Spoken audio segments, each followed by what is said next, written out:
Bonjour à tous et bienvenue dans le journal de l'Afrique. À la une de cette édition, la Tunisie frappée par un double attentat qui a fait 1 mort et 8 blessés. L'organe de propagande du groupe État islamique vient de revendiquer ces attaques. Et puis le président tunisien a été hospitalisé après un grave malaise. Béji Caïd Essebsi est dans un état critique mais stable. Pour en parler, nous retrouverons à Tunis Michel Picard, le correspondant de RFI. C'était l'une des affiches les plus attendues de la CAN, le Sénégal contre l'Algérie. Les Algériens l'ont remporté 1-0. Même score pour le match Madagascar-Burundi. Avec cette victoire, les Malgaches sont bien placés pour les huitièmes de finale. Nos correspondants sont allés à la rencontre des supporters. Et puis nous recevons sur ce plateau Maëva Poulet et Liselotte Mas, journalistes pour le site des observateurs de France 24. Elles nous présenteront leur documentaire consacré à l'épidémie du virus Ebola en République démocratique du Congo. Les deux attaques ont eu lieu à seulement une demi-heure d'intervalle. Un double attentat a frappé ce jeudi la capitale tunisienne, ciblant à chaque fois les forces de l'ordre. Un policier a succombé à ses blessures. L'organe de propagande du groupe État islamique vient de revendiquer ces attaques. Mounia Kassem. Il est midi ce jeudi à Tunis lorsqu'une première explosion retentit. Un attentat suicide vient de se produire dans le centre-ville, dans la rue Charles de Gaulle, près de l'ambassade de France. Il vise un véhicule de police, faisant au moins 1 mort et plusieurs blessés. Je me trouvais tout près du lieu de l'attentat, à côté de l'avenue Bourguiba, là où le kamikaze a déclenché sa bombe. Et on a vu des morceaux de corps éparpillés un peu partout. Quelques minutes plus tard, cette fois dans le quartier d'El Gorjani, un kamikaze se fait exploser sur le parking du siège de la brigade antiterroriste. 2 attentats qui visent très clairement les forces de sécurité tunisiennes. Le Premier ministre se rend au centre de surveillance, puis sur les lieux de la première attaque. Youssef Chahed rend hommage aux policiers tués et dénonce la lâcheté des terroristes. Cette opération vise à déstabiliser les Tunisiens et l'économie du pays et à freiner la transition démocratique peu avant l'ouverture de la saison estivale. Je veux dire aux Tunisiens que nous continuerons à combattre ces terroristes et notre guerre contre eux est existentielle. C'est une question de vie ou de mort. Nous ne serons pas tranquilles jusqu'à ce que le dernier terroriste soit tué. Je veux dire aux Tunisiens, n'ayez pas peur. Restez unis autour de nos forces de sécurité et ne perdez pas confiance en nous et en nos policiers. Un appel à la résilience qui semble avoir trouvé un écho auprès des Tunisiens. Sur les lieux des attentats, la foule s'est mise à entonner l'hymne national, saluant le courage des policiers. La dernière fois que Tunis a été la cible d'un attentat, c'était en octobre dernier. Nous sommes en ligne avec Michel Picard, le correspondant de RFI en Tunisie. Bonjour Michel. Bonjour Célia. L'organe de propagande du groupe État islamique vient de revendiquer ces attaques. Elles interviennent alors que le pays vivait une période d'accalmie. Effectivement, la Tunisie a connu cette période d'accalmie relative, une accalmie visant les touristes qui n'ont pas été pris pour cible depuis la plage de Sousse et le musée du Bardo en 2015, ce qui a donc permis de relancer le tourisme à un niveau historique.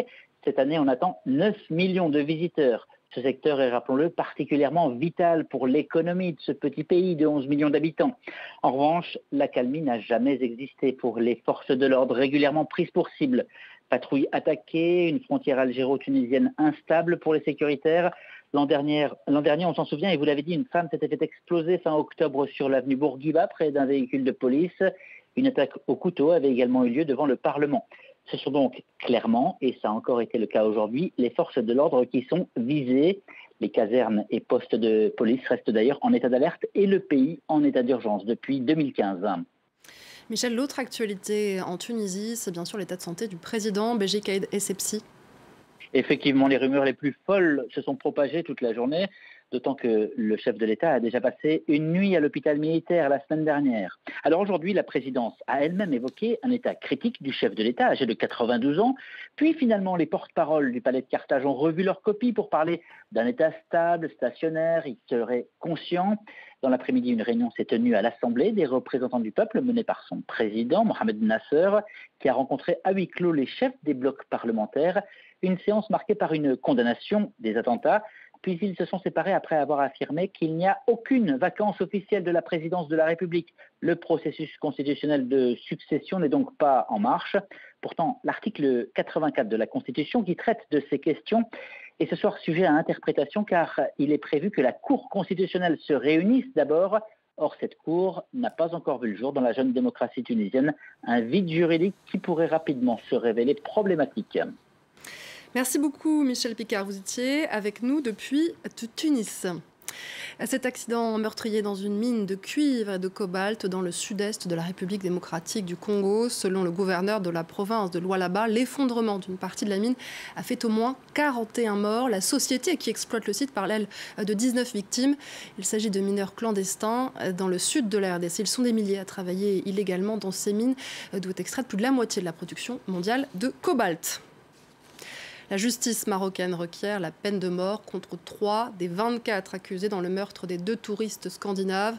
Les 3 hommes étaient jugés par un tribunal antiterroriste. Ils ont avoué leur rôle dans l'exécution des 2 étudiantes qu'ils ont commis au nom du groupe État islamique. Les 2 femmes originaires du Danemark et de Norvège ont été assassinées alors qu'elles étaient parties camper dans le Haut-Atlas. On en vient à la Coupe d'Afrique des Nations et à ce match entre 2 grosses équipes, le Sénégal et l'Algérie. Victoire 1-0 pour les Algériens et qui ont marqué au début de la seconde mi-temps. Nous retrouvons notre correspondant à Alger, Monsef Haït Kassi. Bonjour Monsef.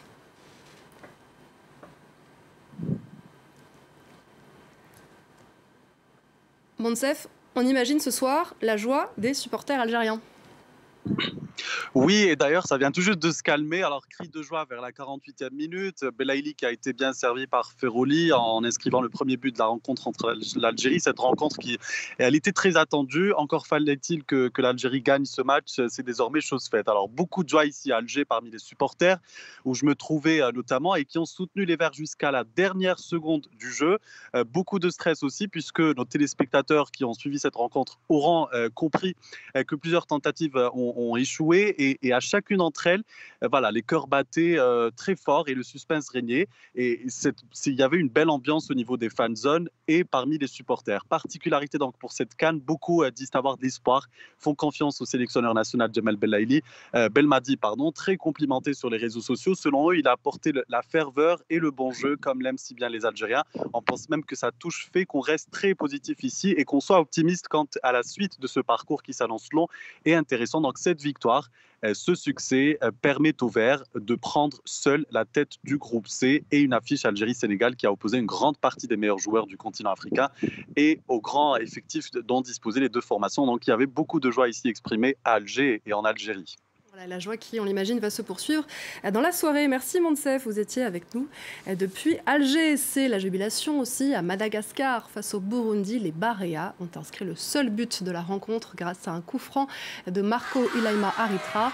Les Malgaches sont désormais bien partis pour rejoindre les 8e de finale. Écoutez la réaction des supporters sur la Grande Île au micro de Gaël Borgia. Je suis très content car notre joueur a bien cadré son coup franc. Les adversaires ont eu un coup franc mais ils n'ont pas marqué. Notre gardien a intercepté la balle. Mais notre coup franc a donné un but. Je remercie le Seigneur. Je suis très content. On est content parce qu'on a gagné aujourd'hui face à la Burundi. On a fait un bon match, on a eu un beau but et on a une belle option pour la qualification en 8e de finale de la CAN. Donc on est très content. Les Malgaches ont fait beaucoup d'efforts. Ils ont fait des efforts et ça se voit qu'ils ont changé de coach. N'est-ce pas ? En 10 mois, le virus Ebola a fait plus de 1500 morts en République démocratique du Congo. Sur place, la lutte contre le virus est difficile, notamment à cause de la défiance des habitants et des rumeurs qui circulent au sujet de la maladie. Pour en parler, nous accueillons sur ce plateau du Journal de l'Afrique Maëva Poulet et Lise Lotmas. Bonjour. Bonjour. Vous êtes toutes les 2 journalistes pour le site des Observateurs de France 24. Vous êtes venues nous présenter votre documentaire, ça s'appelle Ebola en RDC, une épidémie de rumeurs. Est-ce que vous pouvez d'abord nous expliquer comment vous avez construit ce documentaire ? Oui, alors aux observateurs, en fait, on a fait appel, on avait des habitants qui nous alertaient sur ce qui se passait sur le terrain, qui nous envoyaient des photos, des vidéos, des témoignages et des informations. On suivait ça avec eux. Et pour compiler tout ça, on s'est dit qu'on aimerait faire quelque chose une enquête, un décryptage un peu approfondi. Et donc voilà, à travers cette enquête, on a vraiment voulu leur donner la parole. Alors avant de poursuivre, on va regarder un extrait de ce documentaire. En octobre, la paranoïa prend le dessus. Plusieurs équipes chargées des enterrements réglementaires, appelées dignes et sécurisées, sont prises à partie et caillassées. Elles sont chargées de mettre les corps très contagieux des morts d'Ebola dans des sacs hermétiques, les sortir des CTE et les enterrer au plus vite. Les proches sont donc souvent mis à l'écart et ne peuvent pas voir les corps. Les gens pensaient qu'il y a eu des trafics des organes humains et qu'il y a les gens qu'on est en train de tuer expressément dans des centres de traitement. Et à ce moment-là, ils se disent, mais comment on peut enterrer nos membres alors qu'ils ne sont pas là? Et ils récupéraient d'abord les corps, puis ils ouvraient les cercueils jusqu'à ouvrir les sacs mortiers et de voir est-ce que la personne d'abord se retrouve à l'intérieur. Alors on vient à l'instant d'entendre un exemple de rumeur. Est-ce qu'il y en a d'autres? Quelles sont celles qui sont le plus répandues? Oui, il y en a d'autres. Il y a des habitants qui pensent carrément que la maladie n'existe pas. Il y en a d'autres qui pensent qu'elle a été fabriquée à des fins politiques, parce qu'il faut rappeler que cette épidémie est intervenue dans une année électorale très importante. Or, en décembre 2018, les habitants de Beni et de Butembo, deux localités à l'épicentre de cette épidémie, ont appris qu'ils ne pourraient pas voter au scrutin présidentiel, notamment à cause de cette épidémie qui continuait de sévir dans la zone. Et cela a alimenté toutes sortes de théories sur une possible instrumentalisation de la maladie. Et cela a bien évidemment renforcé la méfiance aussi. Il y a aussi des rumeurs comme quoi ça aurait pu être une maladie inventée à des fins commerciales. Oui, tout à fait. En fait, il y a pas mal d'habitants qui se sont mis à évoquer l'idée d'un business Ebola qui profiterait aux ONG, aux médecins et à un certain nombre de personnes sur place qui ferait en sorte que la maladie continue de se propager pour continuer de toucher des salaires et s'enrichir. Alors nos observateurs nous ont un peu expliqué cette rumeur, l'ont contextualisée. Ils nous expliquent que tout d'abord, cette épidémie elle est arrivée dans une zone très compliquée, très violente, où les gens sont vraiment traumatisés par la guerre et toutes les milices qui sont actives sur place. Et aussi par le fait que les équipes médicales se déplacent généralement dans des escortes de 4x9, sous escorte policière ou militaire. Et ça, c'est régulièrement perçu par les habitants comme des signes extérieurs de richesse jugés ostentatoires. Alors ces rumeurs, qu'est-ce qu'elles ont comme conséquences dans la lutte contre la maladie en RDC ? Eh bien, en fait, il y a deux principales conséquences. La première, c'est d'avoir créé un tel climat d'hostilité que les habitants s'en prennent aux équipes donc chargées de combattre le virus. Il y a également des milices qui s'en sont pris à ces équipes. Donc, depuis le mois d'août, on recense 4 décès parmi les équipes médicales. Et puis, cela continue. Donc, ce lundi, il y a eu une nouvelle attaque contre une équipe à Beni. Un véhicule de leur riposte a été incendié. Et puis, la deuxième conséquence, c'est que certaines personnes ne font plus confiance aux recommandations médicales, ne se protègent pas, refusent pour certaines de se rendre dans les centres de traitement. Et cela favorise la propagation du virus, un virus qui, du coup, continue de contaminer. Et des cas ont notamment été détectés récemment en Ouganda. Donc, le virus a aussi traversé la frontière. Merci beaucoup Maëva Poulet et Elise Lotmats, auteur de cette enquête baptisée Ebola en RDC, une épidémie de rumeurs que vous pouvez retrouver dès ce soir sur le site de France 24 et sur la page Facebook des observateurs de France 24. C'est la fin de ce journal de l'Afrique. Merci de l'avoir suivi. Restez sur France 24.